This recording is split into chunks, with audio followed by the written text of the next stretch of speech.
Hi everyone, and welcome to my video series here on YouTube on how to design and create an item in TF2.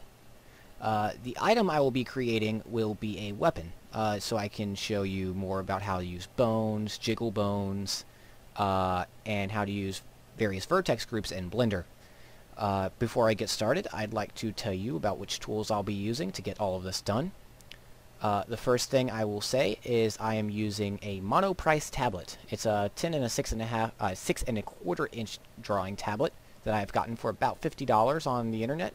Had it shipped and I've tested it for a while, and I really do enjoy it. It has great responsiveness and works quite well for what I want to do. It is a very cheap tablet for those who are looking to get a tablet but don't have the money to drop on, smaller but more expensive tablets by the bigger names, Bamboo and Wacom. However, if you already have a tablet, you are free to use that as you'd like. There's really no difference in the tablets that one uses to do this sort of work. I am also using the GIMP, but I'm not using the newest version of GIMP. I am using the 2.6.12 version of GIMP. Which has great compatibility with tablets. Now, the newer versions of GIMP do have compatibility with tablets, but they do not have compatibility with the way pressure sensitivity works on a tablet.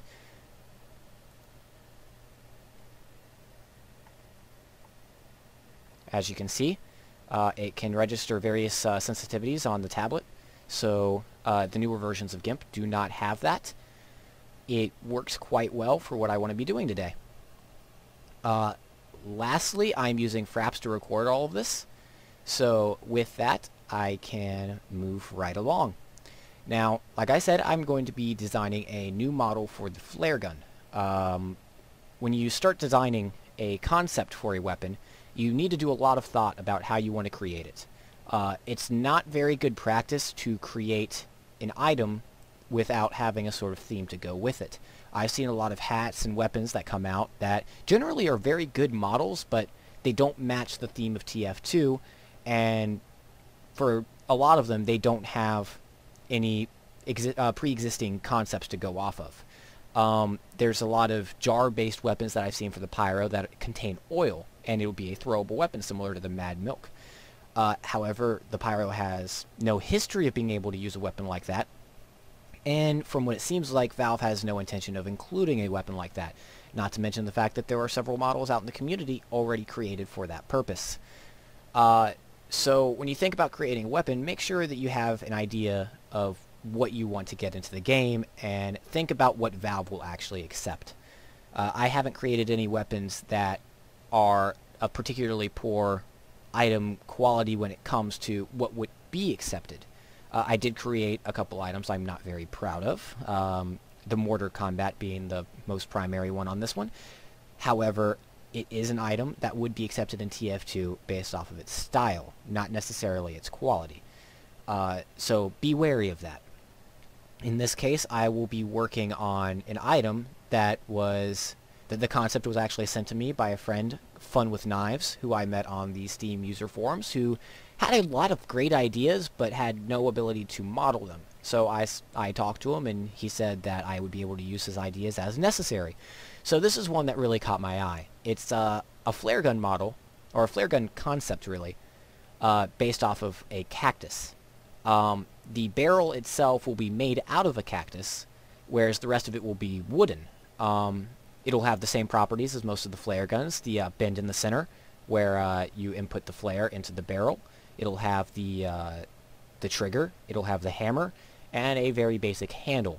Now there are a couple of differences in this, in that it's got depth in the barrel rather than just having a flat barrel, sort of like the detonator, the flare gun, and the scorch shot has. The Man Melter I can't really call a flare gun. I personally dislike the model and everything about it. But it does have the same general design as the flare gun, in that it's a two-handed weapon with one hand being underneath the barrel. So I'm making sure I go with that concept. Now, a cactus-based weapon does seem a bit ridiculous. However, if done correctly, it could be very helpful to be in the game. Honestly, it is no more ridiculous than a sign ripped out of the ground that you hit people when they're wet. Regardless of that, the item concept here, I will be elaborating on. I really do like the idea, but there are a couple things I think need improvement, and that is what I will be working on today. One of the first things you want to be able to do is to grab a color palette. Just like I've got down here. This palette I picked prior to making the video, so that way I wouldn't have to spend 20 minutes in the video creating this palette. Now, a lot of the palette I got from existing pictures that I found either in TF2 or on the internet.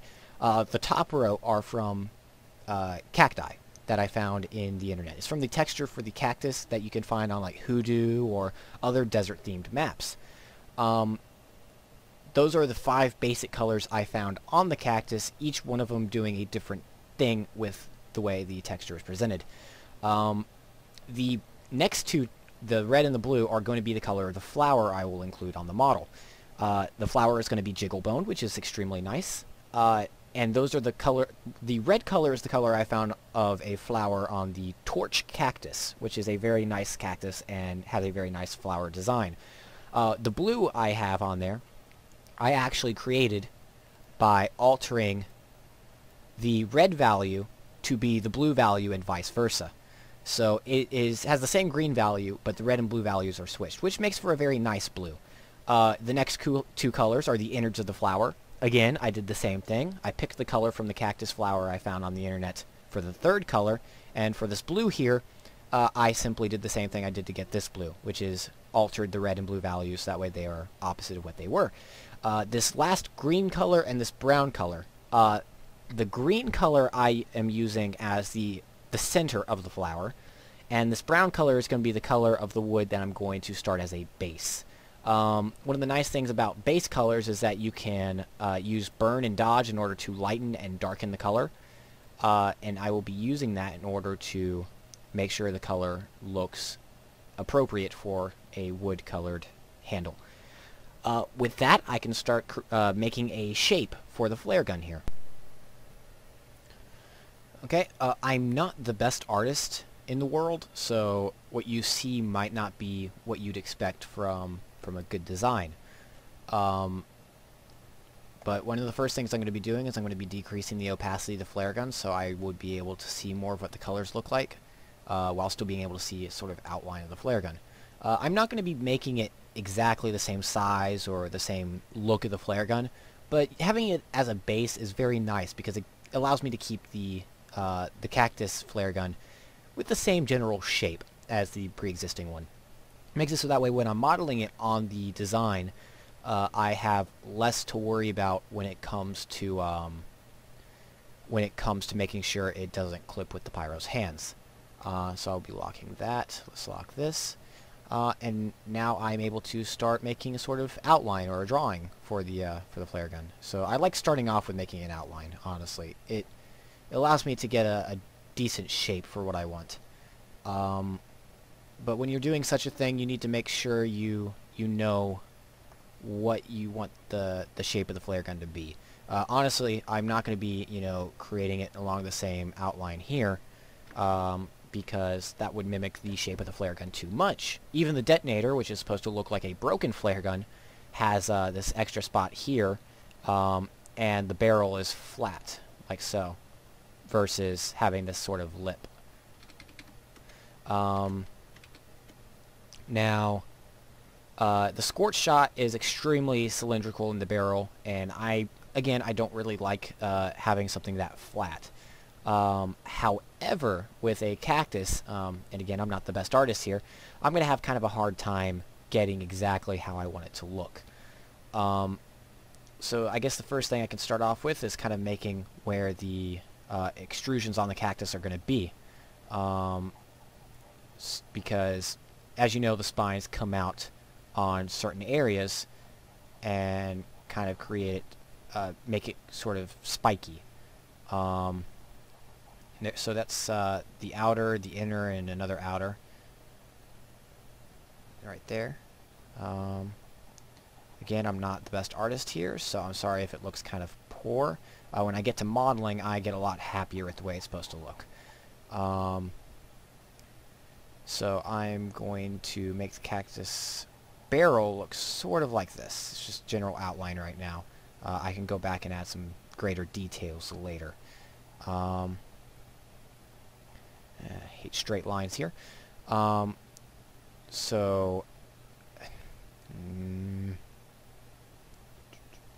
to make sure I like what this looks like.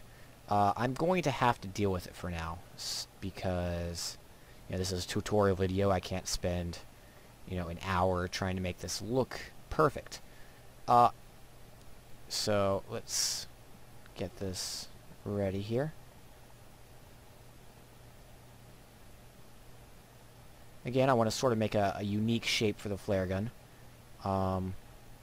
If I don't make it unique enough, it may not be accepted into the game. But if I make it too unique, it won't fit the style. So again, that's why I'm sort of getting it very similar to the way the flare gun looks while not copying the exact style. And there's a lot of things I was changing. When it had that sight here like that on the image concept, I didn't really like the way the flower was there. So I have a different spot for where I have the flower. And I will be using that more than likely instead of using it as a sight. It'll probably be more of a decoration on the side of the barrel. And I think that'll look a lot nicer than what it currently was supposed to be. Now, with a cactus, you really don't want to be just holding onto it. So I imagine that the pyro would, put something on the bottom here that would allow him to hold it. But of course, it's not going to be very large, and it's just going to be kind of attached to the bottom here. So we just kind of have that there. Oh, that looked terrible. So I just have it sort of like that. It might be a piece of wood or it'll probably be a piece of wood or a piece of plastic, since the entire thing is kind of based off of wood. So we kind of get that design that was on the image down here. As you can see, he had that right there, where there will be a pyro emblem or a cactus or something similar to that. And then we have the hammer. Let's see, do I want it sort of rounded down, or it's not thick enough. So I will make a sort of rounded hammer like so. Makes it easier for the pyro to grab it and cock it. Not that he would really need to cock many things in something like this. And then of course we get a sort of trigger down here. In this case, I'm going to go for the sort of open air trigger that doesn't have a trigger guard. It seems like, because this is a cactus, so let's be honest here, you are making it from scratch. It's not going to be a perfect weapon. And so, thinking about it, it would make a lot of sense that, the trigger is exposed, there's just kind of a hunk of wood that might be taped or nailed to the cactus. The hammer may not look or function as perfectly as other hammers would, because the pyro made it. It's not going to be perfect.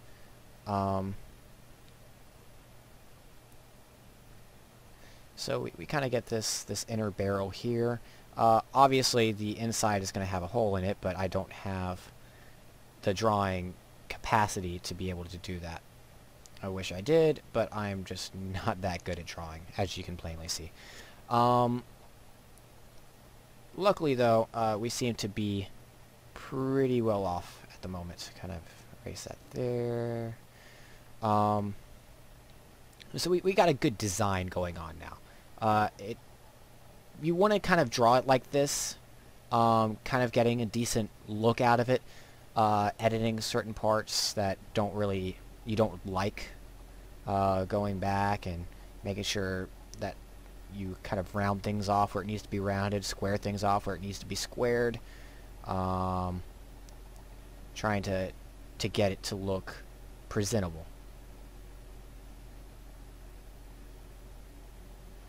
I don't like that either. Let's redo that. But once you do get something you really like, you can start working on adding color and adding some decent textures to it. Of course, this is still in the conceptual stage. You don't want to move into the modeling stage until you've got your concept down pat. I've been going on for a while now, so I may go try to do a time-lapse here of me drawing this thing while you guys can probably go do something else. I don't know if you want to stay here and watch me draw this, so I will be back shortly.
Okay, well, basically this is a good enough design really to go into modeling. You just want to have a design or a concept ready that when you get to the texturing stage, you're able to see exactly what you really want. So let's save that and make sure we save it as a .png or a .tga, whichever you like. So I like using PNGs. So save that. Export, save. I'm actually going to come over here and hide that flare gun texture in the background. And this does give me a good enough start to be able to model. It's pretty great, honestly, to see something like this. Like I said, I'm not the best artist, and this is a pretty basic concept design. But what the concept does is allows you to get a grasp of exactly what you want to go into the model. Nothing has to be perfect.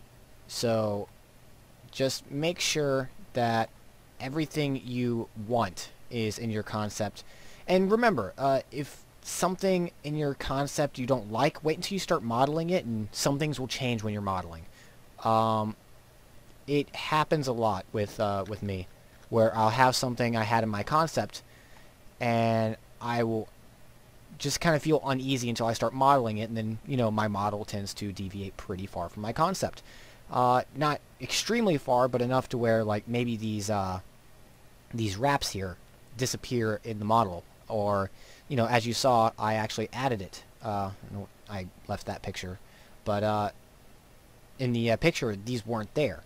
I might add these in and see how it looks. If it doesn't look all too great, I'll just remove it. So it's not that big of a problem. The flower, I might change the placement of it, but right now that seems pretty okay, because if you're using the correct view model, you should be able to see the flower just fine. I might end up adding a second flower on the opposite side just to make it look pretty symmetrical and even. And I'm still unsure about this right here. It's pretty silly. I'll have to see how that concept plays out. But with that, now that you know how to get a concept done, I'm going to give you a couple more pointers. Colors. Make sure when you're choosing your colors, you choose colors that are appropriate for the TF2 universe. As you saw, these cactus colors I actually got from a cactus in-game. So the colors themselves were picked from the game itself, and thus will fit in the game design. Having colors that look, you know, similar to, say, kind of a pastel or a really dark blood type like this. Oh, nope, that didn't work. I selected the wrong thing. There we go. So like that. Actually, that's not a bad color, honestly. There are some bad colors you don't want to ever include. A lot of yellows you don't really want, unless you're doing a brass color. Like the brass beast is more of a coppery color, so it's closer to like the orange-red spectrum. So, like, I think it's closer to around this color. Seems about right. Yeah. That's about the color of the brass beast. Maybe a bit darker than that. But straight-up yellows don't work out very well. Purples, I haven't seen very many purples, except for the color pink as hell. Again, you don't really want to go too far out of the spectrum of the TF2 reality and pick colors that wouldn't fit. So, if you're unsure about a color, go look through the items that are currently in the game, maybe through the paints as well. But be wary about paints because some of them are pretty outlandish. But look through the items and see if you can find that color somewhere. If you can't find the color somewhere, look in the props and all the various landscapes in TF2. You can find absolutely every color from every item in the game and every prop in the game in the GCFs. So make sure you have GCFscape and look through those and make sure you have the color you want. Well, until next time, I will see you guys later. I'm glad that you were able to watch my video. If you liked it, like it, but I'm not asking you to like it regardless of whether or not you watched it. And if you want to see more, I would recommend you subscribe, or you could just bookmark my channel. Either works. So, again, up to you, and thank you for watching.